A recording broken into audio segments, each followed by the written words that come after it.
નમસ્કાર વિદ્યાર્થી મિત્રો, હું ઉપેશ મોદી હોમ એજ્યુકેશન ઊંઝામાં ધોરણ 10ના ગણિતના વર્ગમાં આપ સૌનું સ્વાગત કરું છું.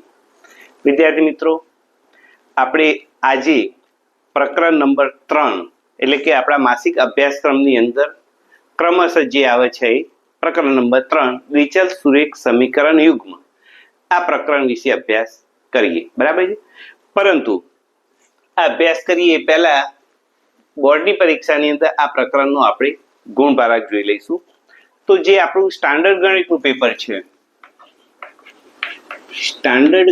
પેપર છે, એમાં પૂછાય છે 8 ગુણનું ગુણભારક છે 8 ગુણ, પરંતુ જનરલ વિકલ્પ સાથે આવશે 12 ગુણ, એટલે કે ટોટલ પ્રશ્નો એના 12 ગુણના આ પ્રકરણમાંથી હશે. ત્યાર પછી બેઝિક પેપર છે, જે બેઝિક ગણિત, એમાં પૂછાય છે 4 ગુણનું.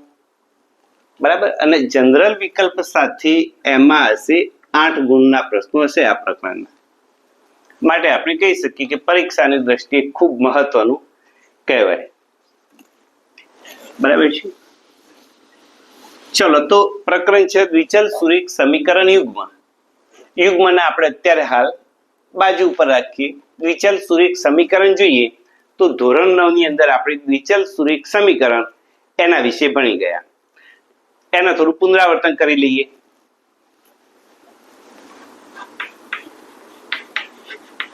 દ્વિચલ સુરેખ સમીકરણ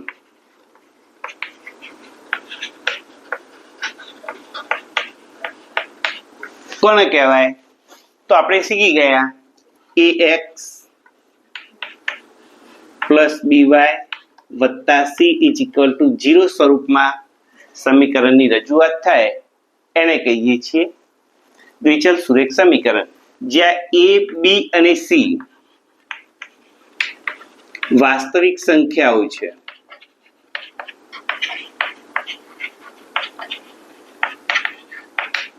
બીજું, a અને b એક સાથે શૂન્ય હોવા જોઈએ નહીં. એટલે કે એને સંકેતમાં આપણે આ રીતે લખી શકીએ કે a² વત્તા b² does not equal to 0. બરાબર છે. a અને b એક સાથે, મતલબ a અથવા તો b બેમાંથી કોઈ એક 0 હોય તો દ્વિચલ સુરેખ સમીકરણ કહી શકાય. દાખલા તરીકે a 0 હોય તો અહીંયા શું થશે? by plus c દ્વિચલ સુરેખ સમીકરણ આપણે કહીશું. એવી રીતે માની લો કે b 0 છે તો શું થશે? ax plus c. બરાબર છે. એને કહીશું દ્વિચલ સુરેખ સમીકરણ. પરંતુ બંને જો સાથે 0 થશે તો દ્વિચલ સુરેખ સમીકરણ રહેશે નહીં. તો એની જો વ્યાખ્યા કહેવાય તો આપણે વ્યાખ્યાની અંદર એવું કહેતા કે a, b અને c વાસ્તવિક સંખ્યાઓ હોય અને a અને b એક સાથે શૂન્ય ન હોય તો ax વત્તા by plus c is equal to 0 સ્વરૂપે મૂકી શકાય. તો તેને ચલ x અને y માં દ્વિચલ સુરેખ સમીકરણ કહે છે. બરાબર. આને શું કહેવાય? ચલ x અને ચલ y માં દ્વિચલ સુરેખ સમીકરણ કહેવાય. ઉદાહરણ જોઈએ. દાખલા તરીકે 3x વત્તા 5y બરાબર 45. તો એને આપણે પ્રમાણિત સ્વરૂપમાં રીતે લખી શકીએ 3x વત્તા 5y માઇનસ 45 બરાબર 0. જ્યાં a બરાબર 3, b બરાબર 5 અને c બરાબર -4 મળે છે. બરાબર છે. આ થયું દ્વિચલ સુરેખ સમીકરણ. હવે આના ઉપરથી આપણે આગળ જઈએ કે જે દ્વિચલ સુરેખ સમીકરણ છે એની 9મા ધોરણની અંદર ભૌમિતિક રજૂઆત પણ આપણે જોઈ ગયા. જો દ્વિચલ સુરેખ સમીકરણ છે એમાં x અને એને y સ્વરૂપમાં ફેરવીને x ની જુદી જુદી કિંમતો માટે y ની જુદી જુદી કિંમતો લઈએ અને એનો આલેખ દોરીએ તો આપણને આલેખ કેવો પ્રાપ્ત થતો એ આપણે જોઈએ. કે ધારો કે આ આપણો આલેખ છે અને કોઈ સમીકરણ હોય એનો આલેખ દોરીએ તો ગમે તે રેખા આપણને પ્રાપ્ત થાય. એનો મતલબ એ છે કે સુરેખ સમીકરણ હોય એને જ્યારે આલેખ સ્વરૂપે દર્શાવવામાં આવે છે ત્યારે એક સીધી રેખા આપણને પ્રાપ્ત થાય છે. બરાબર છે. એને આપણે કહીએ છીએ દ્વિચલ સુરેખ સમીકરણનું ભૌમિતિક સ્વરૂપ. ધોરણ 10 ની અંદર આપણને આપ્યું છે દ્વિચલ સુરેખ સમીકરણ તો ખરું, પરંતુ છે યુગ્મ. હવે આપણે જાણીએ છીએ યુગ્મ કોને કહેવાય? યુગ્મ એટલે જોડ. યુગ્મ એટલે જોડ. જ્યારે બે સમીકરણ આપેલા હોય અને બંનેની જોડી હોય એને આપણે કહીએ છીએ યુગ્મ. તો સમીકરણની જોડી છે એટલા માટે કહીએ છીએ સમીકરણ યુગ્મ. બરાબર. તો બે સમીકરણ આપણને આપેલા હોય બે ચલમાં x અને y, બે ચલમાં બે સમીકરણો આપણને એક સાથે આપેલા હોય, બરાબર, ત્યારે તેવી જોડને આપણે શું કહીએ છીએ? દ્વિચલ સુરેખ સમીકરણ યુગ્મ. તો 9મા ધોરણમાં જ્યારે એકલું દ્વિચલ સુરેખ સમીકરણ હતું ત્યારે આપણે ax + by + c = 0 એમ દર્શાવતા હતા. પરંતુ અહીં હવે યુગ્મ છે માટે આપણે એને a1x + b2y + b1y + c1 = 0 આ પહેલું સમીકરણ, અને a2x + b2y + c2 = 0 આ બીજું સમીકરણ, જ્યાં a1 a2 b1 b2 c1 c2 belongs to R, એટલે કે આ બધી જ વાસ્તવિક સંખ્યાઓ છે અને બંને સમીકરણની અંદર એક સાથે a અને b શૂન્ય હોવા જોઈએ નહીં. તો આપણે એના સંકેતમાં આ રીતે લખી શકીએ a1² + b1² does not equal to 0. એવી જ રીતે બીજા સમીકરણમાં a2² + b2² does not equal to 0. બંને એક સાથે કોઈ એક સમીકરણની અંદર a અને b બંને એક સાથે 0 હોવા જોઈએ નહીં. ત્યારે જે આપણને આ યુગ્મ મળે છે, જે આપણું સમીકરણની જોડી છે, એને આપણે કહીએ છીએ દ્વિચલ સુરેખ સમીકરણ યુગ્મ. બરાબર છે. આ જે સમીકરણ યુગ્મ છે એના વિશે વધુ સમજણ કેળવવી હોય તો આપણે કહી શકીએ, એક ઉદાહરણ લઈએ કે ભાઈ જયસે જેટલા સફરજન ખરીદ્યા એના અડધી કેરી ખરીદી. જયસે જેટલા સફરજન ખરીદ્યા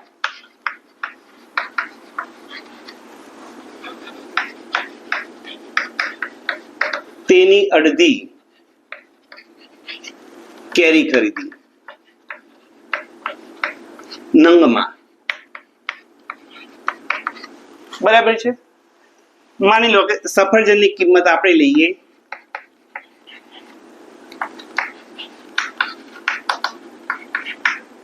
કિંમત છે 15 રૂપિયા એક નંગના, અને કેરીની કિંમત છે 10 રૂપિયા, અને જયસે કુલ 200 રૂપિયા ખર્ચ્યા. કુલ ખર્ચ કર્યો 200 રૂપિયા. તો જયસે કેટલા સફરજન ખરીદ્યા છે અને કેટલી કેરી ખરીદી છે? બરાબર છે. તો એના આધારિત આપણે સમીકરણ કરી શકીએ. બરાબર છે. બે સમીકરણ બનાવી શકીએ. એક તો જેટલા સફરજન ખરીદ્યા એની અડધી કેરી ખરીદી. બરાબર છે. એટલે કે કેરી એટલે y બરાબર x/2. પહેલા આપણે એના નામ આપી દઈએ કે ભાઈ ચાલો ધારો કે સફરજનની સંખ્યા બરાબર x લઈએ અને કેરીની સંખ્યાને આપણે y લઈએ. બરાબર છે. તો જયસે કેરી કેટલી ખરીદી? સફરજનની અડધી. તો કેરીની સંખ્યા y કેટલી છે? સફરજનની અડધી. માટે આપણે કહી શકીએ કે x બરાબર 2y, માટે x - 2y બરાબર 0. અહીંયા આપણને એક સમીકરણ મળે છે. ત્યાર પછી બીજું કહીએ કે સફરજનની કિંમત 15 છે અને કેરીની કિંમત 10 છે. હવે કેટલા સફરજન ખરીદ્યા, કેટલી કેરી ખરીદી એ આપણને ખબર નથી. તો આપણે કહી શકીએ કે સફરજન કેટલા ખરીદ્યા એને 15, એટલે કે 15 રૂપિયા + x એની સંખ્યા. કહી શકીએ 15x વત્તા જે કેરી ખરીદી, કેરીની કિંમત છે 10 રૂપિયા અને એના વાય, તો ટોટલ ખર્ચો એને કેટલો થયો 200, એટલે કે જેટલા પણ ખરીદ્યા એટલા 15 રૂપિયા લેખી અને જેટલી પણ કેરી ખરીદી એટલી 10 લેખી, ટોટલ ખર્ચો થયો 200 રૂપિયા. તો અહીંયા આપણને બીજું સમીકરણ મળે છે, સમીકરણ નંબર 2. તો અહીં આપણને બે સમીકરણ મળે છે, સમીકરણ 1, સમીકરણ 2. આ બંને સમીકરણ મળ્યા એને આપણે કહીએ છીએ દ્વિચલ સુરેખ સમીકરણ યુગ્મ. એના ઉકેલ કેવી રીતે મેળવવો અને x અને y ની કિંમત કેવી રીતે શોધવી એ આ પ્રકરણની અંદર આપણે વિસ્તૃત રીતે શીખીશું. બરાબર છે. તો અહીંયા આપણને બે ચલ લીધા, બે ચલ દ્વારા બે સમીકરણ બનાવ્યા, એટલા માટે એને કહે છે દ્વિચલ અને સુરેખ સમીકરણ યુગ્મ.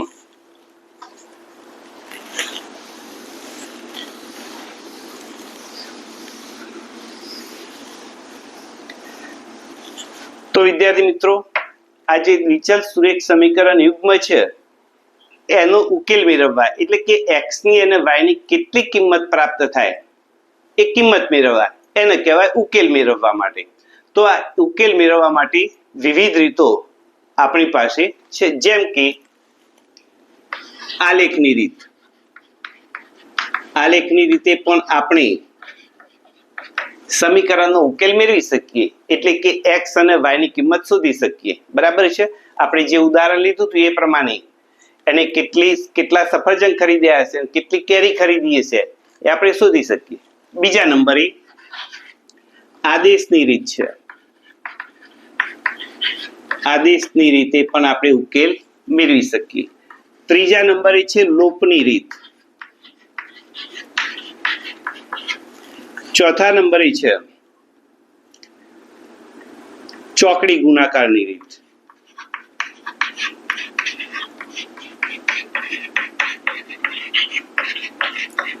આમ વિવિધ રીતે આપણે આનો ઉકેલ મેળવી શકીએ છીએ. એમાં ચોકડી ગુણાકારની રીત છે આપણા અભ્યાસક્રમમાં નથી, આપણે એનો અભ્યાસ કરવાનો નથી. આ ત્રણ રીતો વિશે આપણે વિગતે ભણીશું. ચલો હવે સમીકરણ યુગ્મનો ઉકેલ કેવી રીતે મેળવી શકાય એ માટેની આપણે જોઈએ સર્વપ્રથમ આલેખની રીત. બરાબર છે.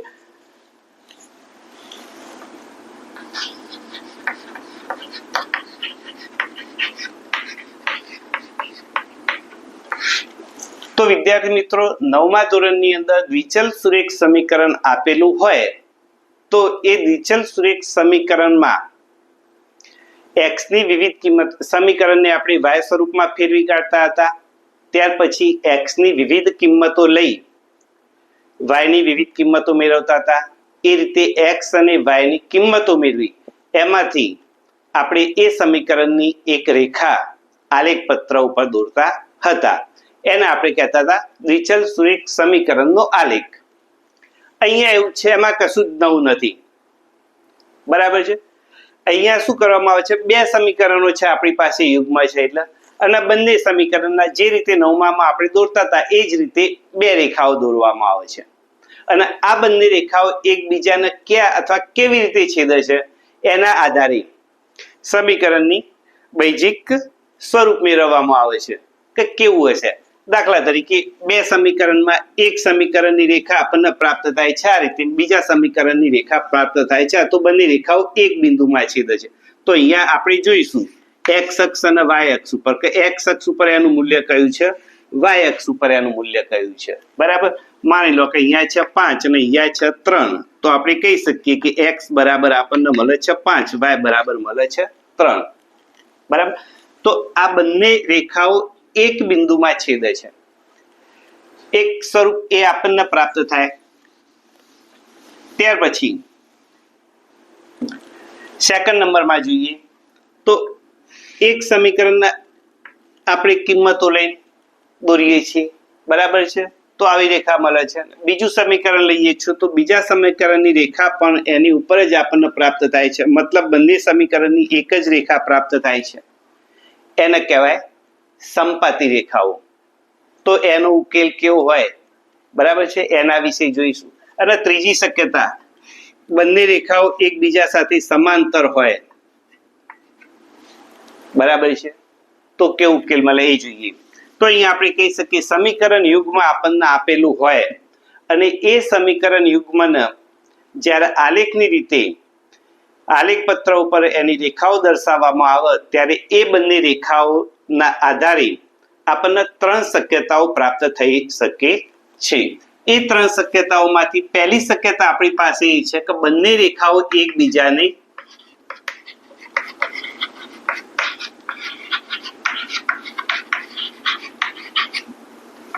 છેદે. તો હાલ હમણાં કહ્યું એ રીતે છેદે એટલે કે એક જ બિંદુમાં છેદે અને બંને એક રેખામાં છેદે મતલબ અનન્ય ઉકેલ મળે એટલે કે માત્ર એક જ ઉકેલ આપણને પ્રાપ્ત થશે. બરાબર છે. તો જો બંને રેખાઓ એકબીજાને છેદે તો આપણને અનન્ય એટલે કે એક જ ઉકેલ મળે. અને ઉકેલ રેખાઓના છેદ બિંદુ દ્વારા જાણી શકાય. ઉકેલ રેખાઓના છેદ બિંદુ દ્વારા જાણી શકાય. બરાબર છે. કયો ઉકેલ મળશે, ક્યાં મળશે, બિંદુથી આપણે એક્સ અક્ષ અને વાય અક્ષ જોઈએ તો આપણને ખ્યાલ આવે કે આનો ઉકેલ કયો છે. બરાબર. અહીં બંને રેખાઓ એકબીજાને છેદે છે, ઉકેલ મળે છે, માટે આ બંને સમીકરણ એકબીજા સાથે સુસંગત છે એવું કહી શકાય. ઉકેલ મળી તેથી સમીકરણ યુગ્મ સુસંગત કહેવાય. જો આપણને ઉકેલ મળતો હોય તો એ સમીકરણ યુગ્મ કેવું કહેવાશે? સુસંગત કહેવાશે. બરાબર છે. ચલો ત્યાર પછી બીજી શક્યતા જોઈએ.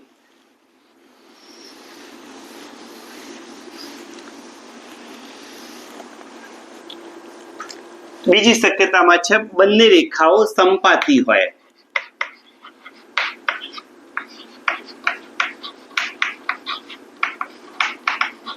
સંપાતી હોય એટલે કેવી હોય? હાલ જ મેં તમને સમજાવ્યું. આ એક રેખા અને બીજી રેખા પણ એના ઉપર થઈને જ પસાર થતી હોય તો બંને રેખાઓ કેવી થઈ? સંપાતી. બરાબર છે. જો બંને રેખાઓ સંપાતી હોય, બરાબર છે, તો બંને સમીકરણ એક જ રેખા દ્વારા દર્શાવાય. બંને સમીકરણ એક જ રેખા દ્વારા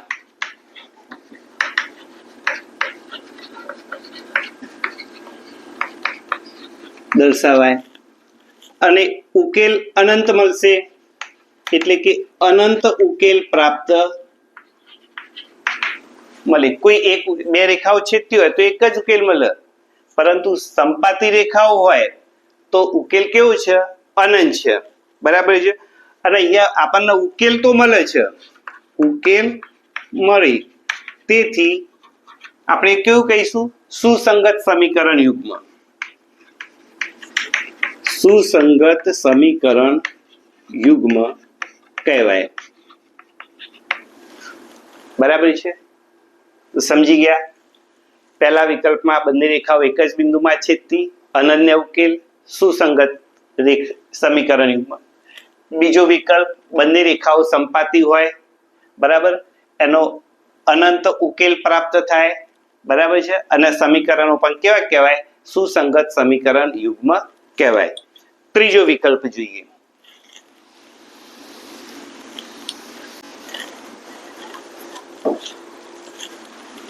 નંબર 3. બરાબર છે. બંને રેખાઓ એકબીજા સાથે સમાંતર હોય.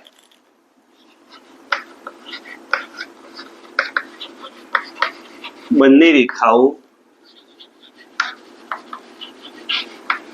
એકબીજા સાથે સમાંતર. બંને રેખાઓ એકબીજા સાથે સમાંતર હોય તેથી સમીકરણ યુગ્મને કોઈ ઉકેલ મળતો નથી. સમાંતર હોય તેથી સમીકરણ યુગ્મને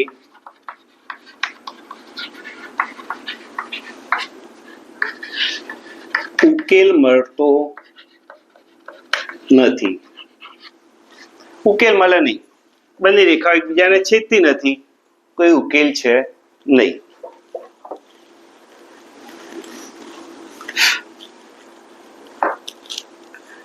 તો આવી જે સમીકરણો છે એને આપણે કહીશું બંને એટલે કે સમીકરણ યુગ્મ સુસંગત નથી.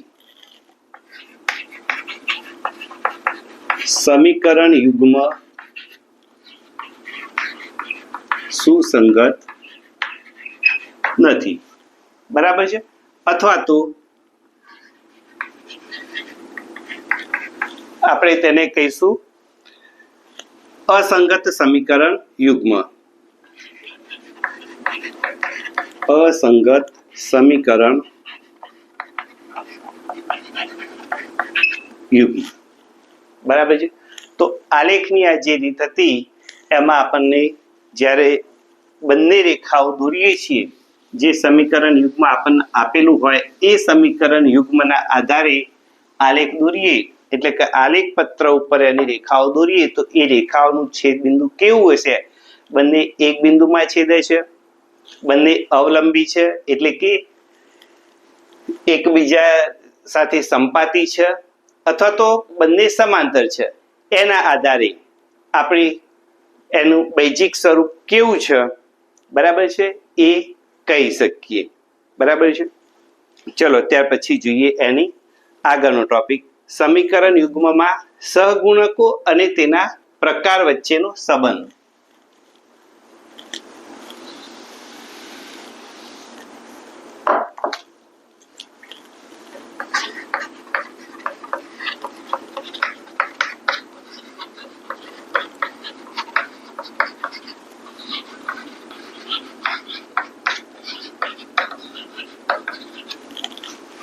બરાબર, સહગુણકો એટલે કે આપણી પાસે સમીકરણો છે a1x વત્તા b1y વત્તા c1 બરાબર 0, a2x વત્તા b2y વત્તા c2 બરાબર 0, જ્યાં a1 a2 b1 b2 c1 c2 belongs to R, બરાબર છે. અને a1 સ્ક્વેર વત્તા b1 square does not equal to 0, એવી રીતે a2 સ્ક્વેર વત્તા b2 square does not equal to 0. તો અહીં આપણા જે બંને સમીકરણ છે એ બંને સમીકરણોના સહગુણકો અને એની સાથે આ જે સમીકરણ યુગ્મ આપ્યું છે એનો પ્રકાર, બરાબર છે. એટલે કે સુસંગતની અંદર આપણે જોઈએ, બરાબર છે. તો એમ કે એક ઉકેલ મળશે, અનંત ઉકેલ મળશે કે ઉકેલ નહીં મળે, એટલે કે અનન્ય ઉકેલ છે, અનંત ઉકેલ છે કે ઉકેલ નથી, એ પ્રકાર વિશે આપણે સહગુણકો જોઈને જ કહી શકીએ. તો અહીં પહેલા નંબરે લઈએ a1 છેદમાં a2, એટલે કે જે પહેલો ચલ છે x, બંને સમીકરણોના જે સહગુણકો છે, એટલે કે પહેલા સમીકરણનો અને બીજા એનો જે ગુણોત્તર છે એ ગુણોત્તર b1 છેદમાં b2 સાથે સમાન ન હોય, બરાબર છે. તો આપણે અહીંયા એમ કહી શકીએ કે બંને રેખાઓ એક જ બિંદુમાં છેદતી રેખાઓ છે. તો બંને રેખાઓ એક જ બિંદુમાં છેદે, એનો મતલબ એ બે સમીકરણો આપણને આપ્યા છે, બરાબર છે. તો બંને સમીકરણના આનું સહગુણક છેદમાં આનું આ સહગુણક, પછી આ સહગુણક આ, જો બંને સમાન ન હોય તો એના પરથી આપણે સીધું અનુમાન કરીશું, બરાબર છે, કે બંને રેખાઓ કેવી છે, એક જ ઉકેલ એના પ્રાપ્ત થશે, એટલે કે બંને રેખાઓ છેદે છે, એટલું આપણે કહી શકીએ. ચલો ત્યાર પછી બીજા નંબરે જોઈએ a1 છેદમાં a2 is equal to b1 છેદમાં b2 પ્રાપ્ત થાય, does not equal two c1 છેદમાં c2 હોય તો બંને રેખાઓ સમાંતર હોય, મતલબ ઉકેલ મળતો નથી. બરાબર છે। જો બંને રેખાઓ એકબીજા સાથે સમાંતર હોય, બરાબર, તો એ જે સમીકરણો છે એ સમીકરણમાં શું થશે, a1 a2 નો ગુણોત્તર અને b1 b2 નો ગુણોત્તર એ બંને આપણને સરખા પ્રાપ્ત થશે, પરંતુ c1 c2 નો ગુણોત્તર એના જેટલો આપણને પ્રાપ્ત થશે નહીં। અને ત્રીજી શક્યતા a1 છેદમાં a2 is equal to b1 છેદમાં b2 is equal to c1 છેદમાં c2, ત્રણેય ગુણોત્તરો જો સમાન પ્રાપ્ત થાય તો સમીકરણ યુગ્મની જે રેખાઓ દોરી છે એ રેખાઓ કેવી હશે, સંપાતી હશે, અને રેખાઓ સંપાતી હશે તો એનો ઉકેલ કેવો મળશે, અનંત ઉકેલ મળશે। બરાબર છે। તો અહીંયા આપણે કહી શકીએ બંને રેખાઓ સંપાતી હોય માટે અનંત ઉકેલ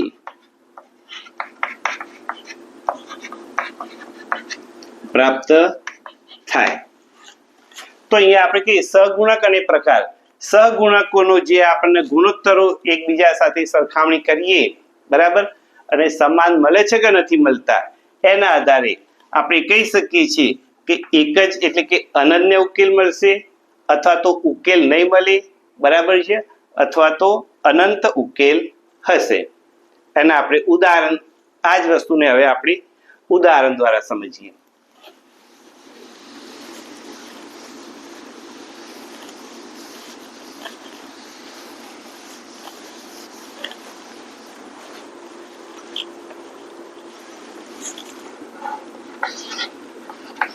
x - 2y બરાબર 0 અને બીજું છે 3x + 4y - 20 is equal to 0। તો અહીંયા a1 બરાબર આપણને પ્રાપ્ત થશે 1, a1 છેદમાં a2 ઇઝ પછી b1 છેદમાં b2 c1 છેદમાં c2।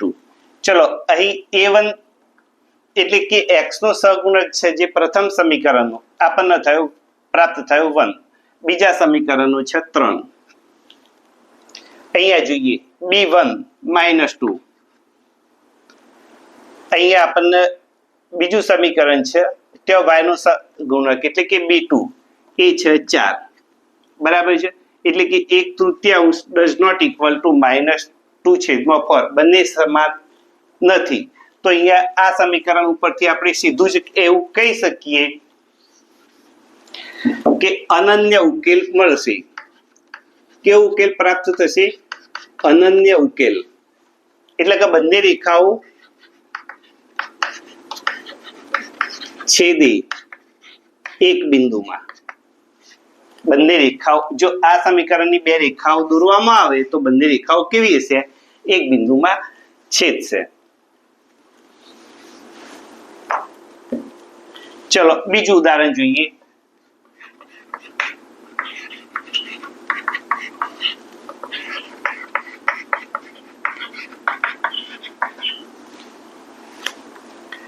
અહીંયા આપણે જોઈએ a1 એટલે કે 1, a2 બરાબર 2, b1 એટલે કે 2 છેદમાં 4 અને 2 છેદમાં 4 એટલે કે 1/2, બરાબર, એટલે કે અહીંયા શું થયું, a1 છેદમાં a2 is equal to b1 છેદમાં b2 થયું।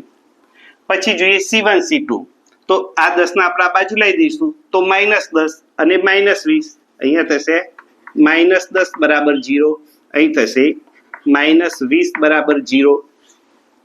તો અહીંયા -10 છેદમાં -20 - ઉડી જશે, 10 દુના 20, 1/2। તો અહીંયા આપણને c1 છેદમાં c2 પણ પ્રાપ્ત થયું, બરાબર। તો આ જે સમીકરણ છે એના ઉપરથી a1 છેદમાં a2 is equal to b1 છેદમાં b2 is equal to c1 છેદમાં c2 પ્રાપ્ત થયું। તો શું કહીશું, તો આપણે એવું કહી શકીશું અનંત ઉકેલ, બરાબર છે, અને રેખાઓ કેવી હશે, સંપાતી હશે, સંપાતી રેખાઓ। ત્યાર પછી ત્રીજા નંબરે જોઈએ